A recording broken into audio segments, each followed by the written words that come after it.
Hello, hello, hello, and welcome to Prehistoric Kingdom.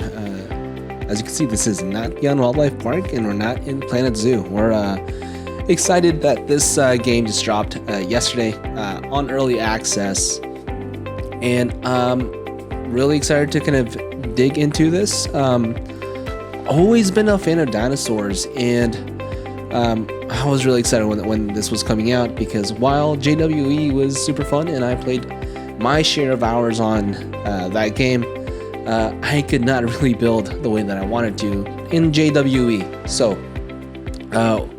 first things first, I do want to express my gratitude and thank you for all of the support, especially for the Beyond Wildlife Park series and the LP Gomez channel. It's been really fun to have you guys here along the journey as I build in video games and record and talk a little bit over it. This is a little new for me, so pretty much love reading all the comments and having you guys be able to join me in my journey. It's always fun to do this with other people. So today we'll be working on the Spain Scrublands map in challenge mode on easy, just so that I could get a handle on how PK works. While I have seen people play PK in beta and through early release, I know that there are some differences between PK and Planet Zoo. Some things are better here and other things are not. So I'll be kind of using this video as an opportunity to talk about that. Some of my initial kind of reactions to PK and how that relates to my experience on Planet Zoo.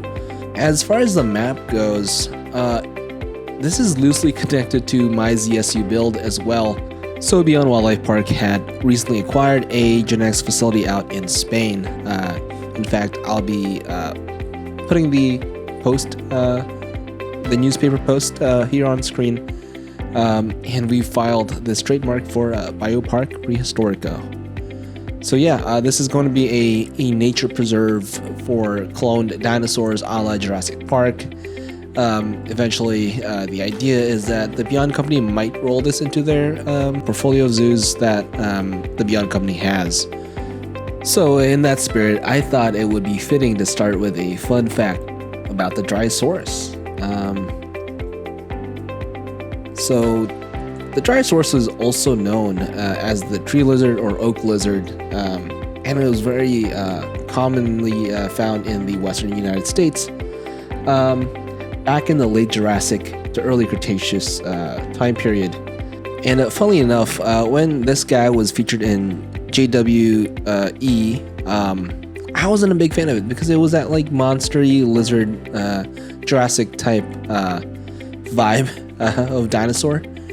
I was really excited to build for this guy here on PK because they had a feathered variant, a feathered species of Dryosaurus, which is really exciting for me. And that's kind of what is exciting for me about PK is the way that they do their dinosaurs is not that monstrous lizard, overdone kind of Hollywood type dinosaur. They really feel more like animals, and that was why I went with this species of Dryosaurus for my first build. Yeah, that guy has a cute little beak, and it looks very bird-like, which is, yeah, dinosaurs are birds and birds are dinosaurs in some regards. So yeah, I'm doing a little bit of rock work here, and I just gotta note that the textures in Prehistoric Kingdom are so cool looking. It's a little bit more stylized than some of the stuff in Planet Zoo, but I just love that rock cliff texture.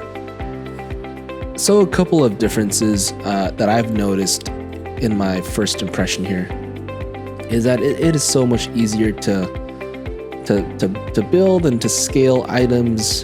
Here you'll notice that I've scaled a couple rocks, and I'm just thinking back to River Depths and Beyond Wildlife Park and how I would probably, if I could have scaling there, I would not have used a gajillion rock pieces and maybe just used 5 or 7 rock pieces for that like little covering above the above my fish tanks. It is also a lot easier to move animals around in Prehistoric Kingdom. In Planet Zoo, you know how when you acquire an animal, it kind of takes time for your staff to move the animals around. Here, there's no staff, so I don't know if that's a good thing or if they will be implementing staff in the future, how that would work, and how can we keep this as streamlined as possible, because I do appreciate the streamlined nature of PK, while also understanding that this is an early access game and there are a lot of features that are not built yet that might change that. So my suggestion to the PK team is to, yes, expand the capabilities of the game, but I do appreciate the way that things are a lot more streamlined here than it is in other builders.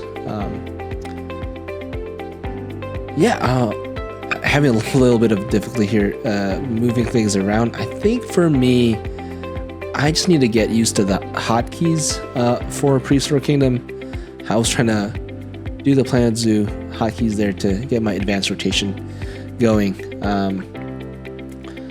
But yeah, overall, really, really impressed with this game, and I can't wait to see what they do with it. It feels very much like an early access game, and that's why it's a little hard to do an apples to apples comparison with Planet Zoo, a game that's been out since 2019. It has a robust modding community. This feels very fresh, feels very new, and feels like there's a lot of potential. So, with that said, I'm building this little enclosure backstage area, and I wanted this to feel like it blended into the landscape a little bit. So I'm kind of going with this kind of modern roof, that curved roof that is basically kind of like an artificial hill, continuing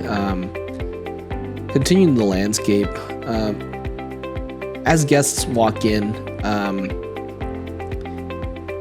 the park, I wanted them to be able to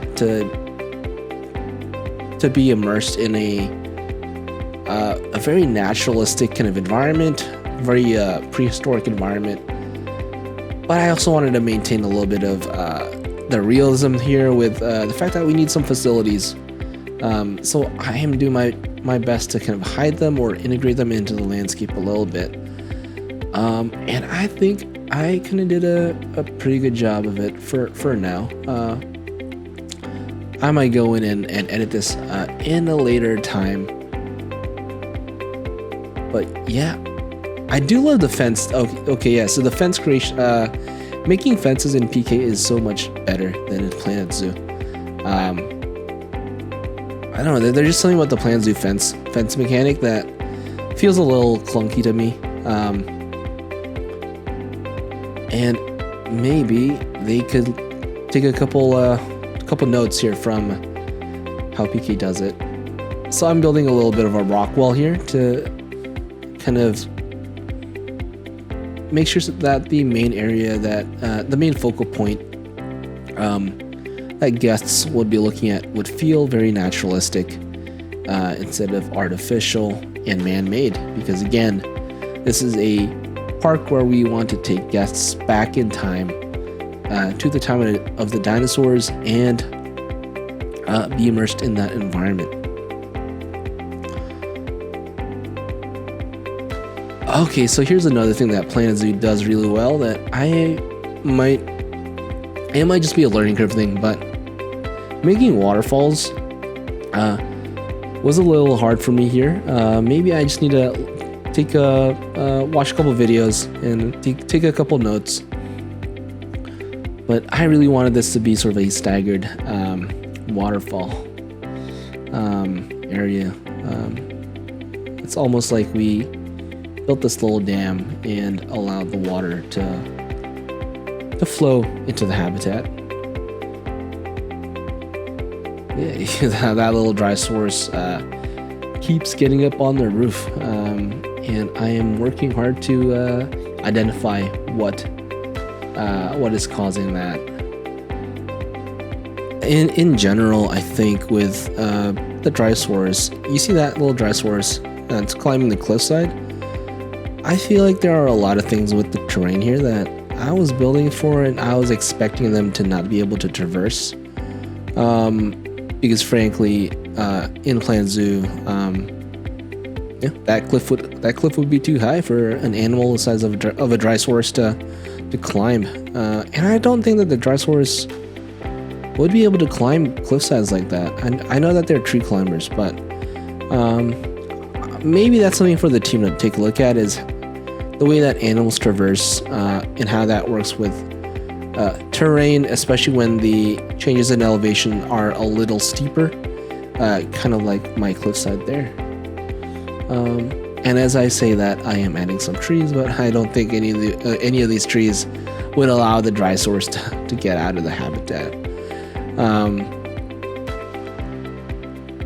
But yeah, I left that little hole there because I was thinking of potentially doing like a glass thing over the top. Ended up designing against that because I think it was a lot more elegant when it was just that material, that roofing material that felt a little bit like rock. It blended that hillside so well.